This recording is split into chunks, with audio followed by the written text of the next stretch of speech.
Alyson Herreid is a senior instructional media coordinator at the University of Wisconsin-Madison Center for Teaching, Learning, and Mentoring. She approaches her work with curiosity as she collaborates.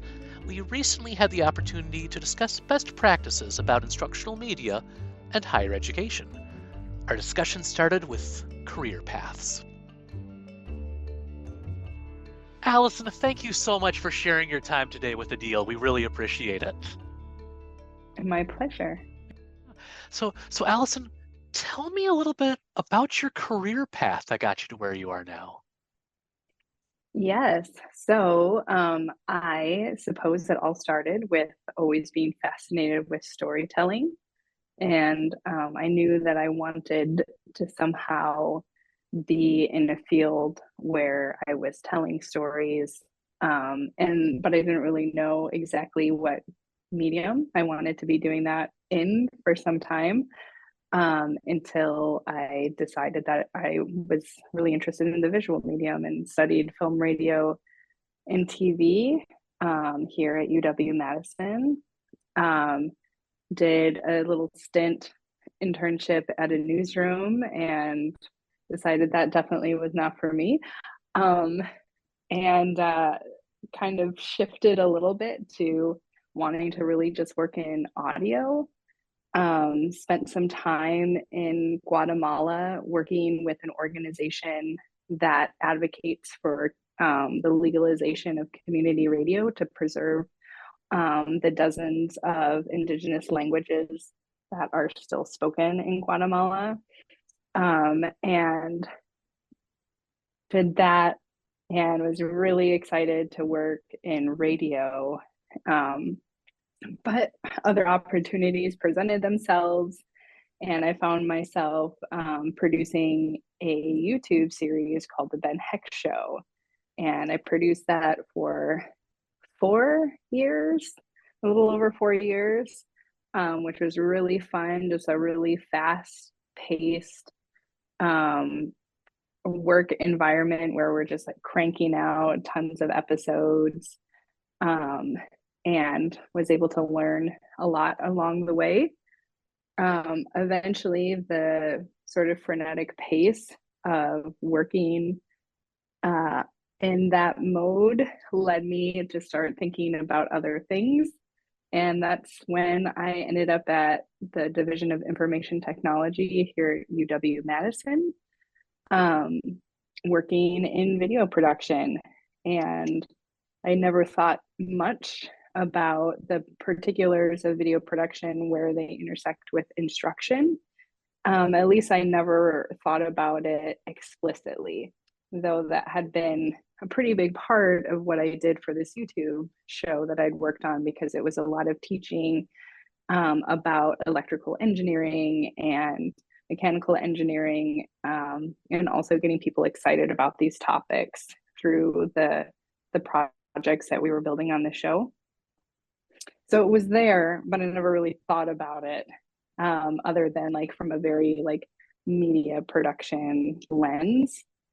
But at my time at Do It, I was fortunate that I had a lot of opportunities to collaborate with some really smart people working in other fields like instructional design and curriculum design that were really generous with their time and helped me to learn a lot along the way. And then through just my own curiosity, picked up some things here and there.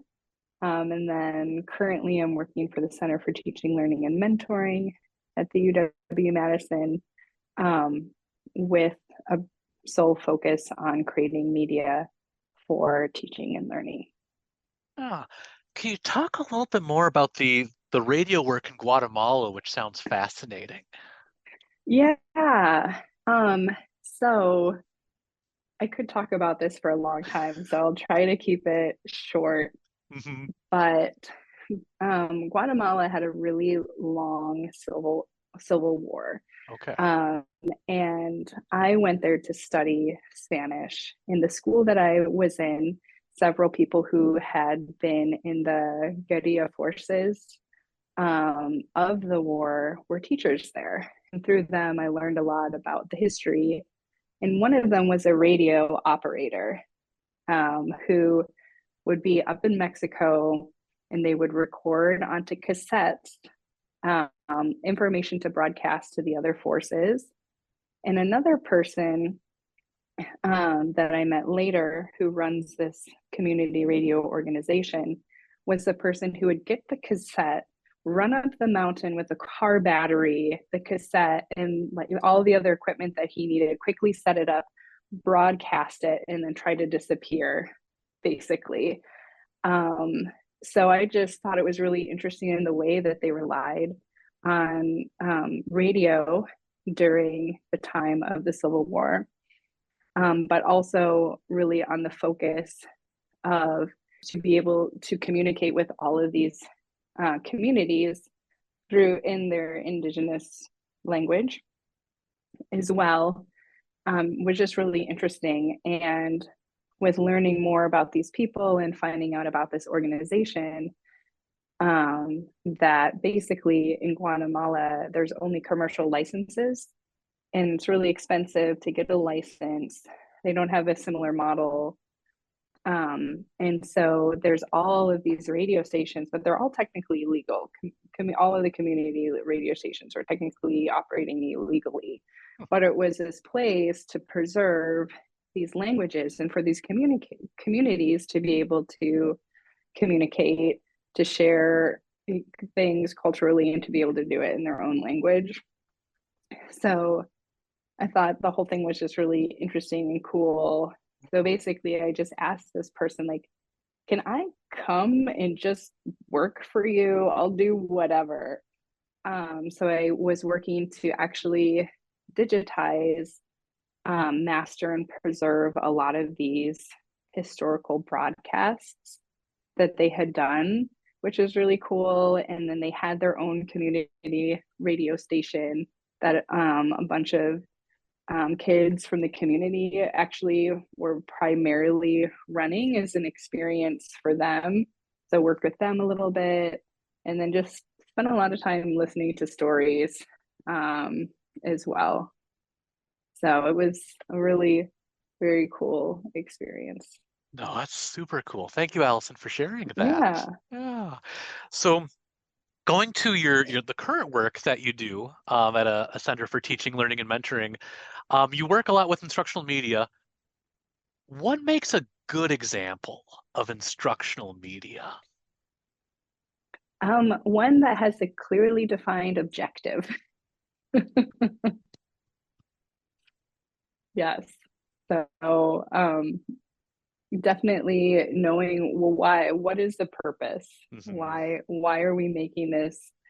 And how is it fitting in with the bigger picture as Yeah. well of the course? What does it mean? If you're making this, what does it mean for the other content? Mm-hmm. For example, so something that's really thoughtfully designed, that has a clear objective, and that it is designed to meet that objective. Yeah. If, let's say you're working with a faculty member, how do you help them think through that it is kind of that clearly designed towards that objective? Yeah, I think mostly just through asking questions to really find out what it is that they see. Sometimes it's about identifying the problem, that they feel like there's some sort of problem, something isn't working, and they want to try something new. Yeah. So being able to kind of identify, well, if this is the problem, then from there, it would make sense to try maybe a couple of these things as a possible solution. Okay. Or sometimes it's just, yeah, asking questions that help to really zero in on what it is that they're actually trying to do or what they want the video to achieve. Because sometimes it's solving a problem like, I'm always getting the same answer or the same questions in lab over and over again. And I feel like the TAs are going over this in the pre-lab talk, but it's still coming up. Like maybe this is the way that the lab directors answer it. Maybe we can include this in a video, in the pre-lab video, so we can just preempt all of that and be able to share that information that we know is a problem for students And that way, if it's explained different ways by different people, or if it's forgotten about, then we don't have to worry about it because we just know it's here and the students are going to interact with it. Yeah. So that could be one kind of problem. Interesting. Now, kind of going on the other end of the spectrum, what do you try to avoid with instructional media? Yeah, I guess I'm trying to avoid things that are just a duplication of what you would be doing in real time. Mm-hmm. So, because that really is just using the most kind of base application of media, which is to record and preserve something Mm-hmm. so that you can have it again at a later date, which is something certainly that media can do. However, it offers a lot of other affordances that, again, going back to the design, you can do so much more and more effectively, and often with less time, if you use the power of media versus just a duplication of something in the real world. Yeah. No, interesting. In the next part of our conversation, Alyson shares what instructional media can look like beyond the lecture.